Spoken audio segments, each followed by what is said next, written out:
Magandang umaga po sa ating lahat.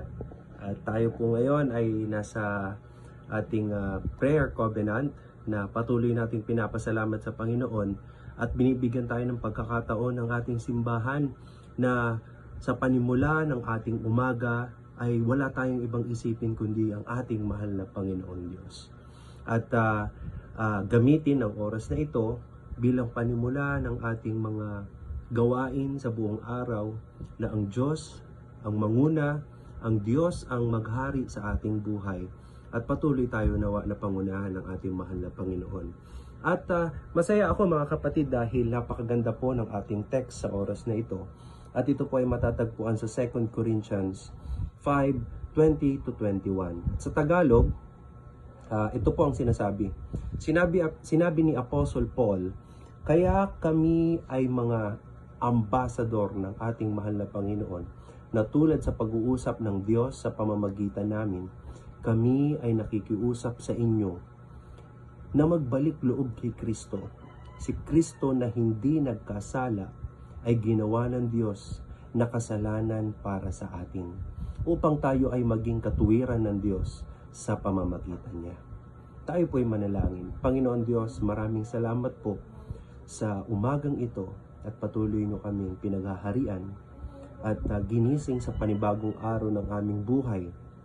At sa umagang ito, Panginoon, patuloy nyo nga po kaming yakapin, pangunahan sa aming mga gagawin at nawa magsilbi sa umagang ito ang aming pagbubulay-bulay ng panibagong aral na maging daan ng pagpapalat kalakasan sa amin, magsilbi na kalakasan sa bawat oras ng aming mga gagawin. Kaya Panginoon, ibinabalik po namin ang mataas na papuri at pasasalamat sa matamis na pangalan ni Jesus. Amen.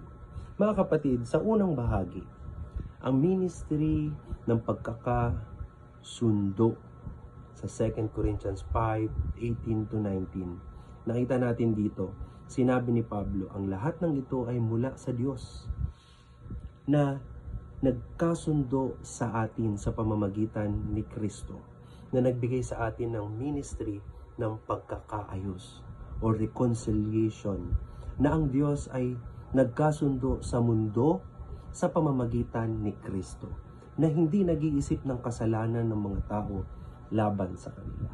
Ikalawang bahagi, ang ambasador o ang embahador ng ating mahal na Panginoong Jesucristo. Bilang ambasador ng ating mahal na Panginoon Diyos, tayo ay mga kinatawan ng Diyos sa mundo. Tayo ay tinawag upang magpakita ng pag-ibig at pagmamahal ng Diyos sa pamamagitan ng ating mga buhay. At ikatlong bahagi, ang mensahe ng pagkakasundo. Ang mensahe ng pagkakasundo ay isang mensahe ng pag-ibig o nagmamahal sa Diyos. Ay isang mensahe na nagpapakita sa Diyos ng pagmamahal natin at pag-iisip ng ating kapakanan. At ang ikaapat ay ang pagtawag sa pagkakasundo. Sa 2 Corinthians 5:20, sinabi ni Pablo, kami ay nakikiusap sa inyo na magbalik loob kay Kristo. Mga kapatid, ito ay isang pagtawag sa atin upang magbalik loob sa ating mahal na Panginoon Diyos. Maaaring tayo ay regular na pumupunta sa ating simbahan, maaaring tayo ay nasa mga ministries ng ating simbahan, o maaaring tayo ay talagang nawala na ng oras sa ating mahal na Panginoon.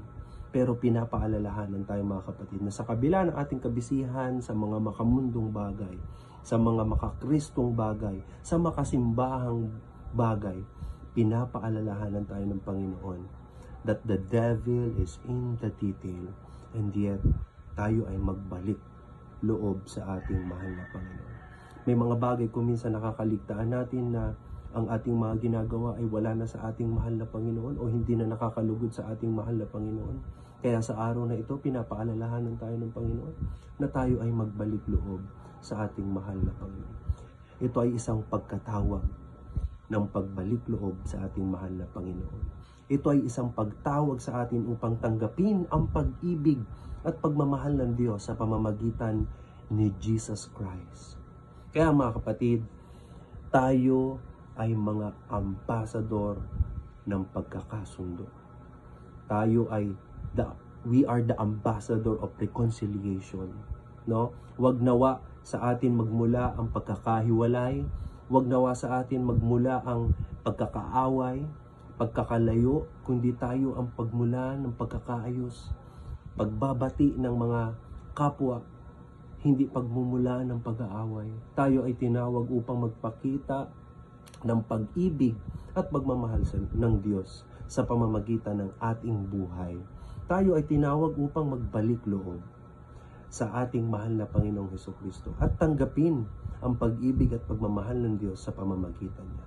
Kaya nga mga kapatid, sa oras po na ito, tayo ay manalangin at manaig at nawa ipangalat natin ang pagkakasundo sa ating kapwa, sa ating mga mahal sa buhay.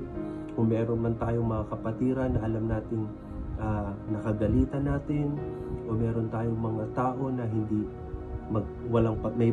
may mga hindi pagkakasundo, na mga kapatid, sa umagang ito tayo ang pagmulan ng pagkakasundo. Kaya nga mga kapatid, hayaan niyo pong manalangin ako at gamitin ang oras na ito bilang isang way ng reconciliation sa bawat isa. Tayo po'y manalangin. Aming mahal na Diyos, kami ay nagpapasalamat sa iyo sa pagtawag sa amin upang maging mga ambasador ng pagkakasundo. Tulungan mo kami upang magpakita ng pag-ibig at pagmamahal ng Diyos sa pamamagitan ng aming buhay.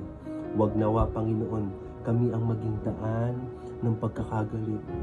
Huwag nawa kami ang pagmumula ng pagkakaaway, kundi Panginoon, kami ang pagmulan ng pagkakasundo, pagmamahal, at kung ano ang gusto niyo pong iparating sa amin. Nawa, Panginoon, maging ilaw at asin kami ng sanlibutan. Sa amin magmula ang kapayapaan, sa amin magmula ang pagmamahalan. Alisin niyo, Panginoon, ang mga kilos ng Diablo na kung saan patuloy kaming sinisira sa pagkakaayos at kapayapaan.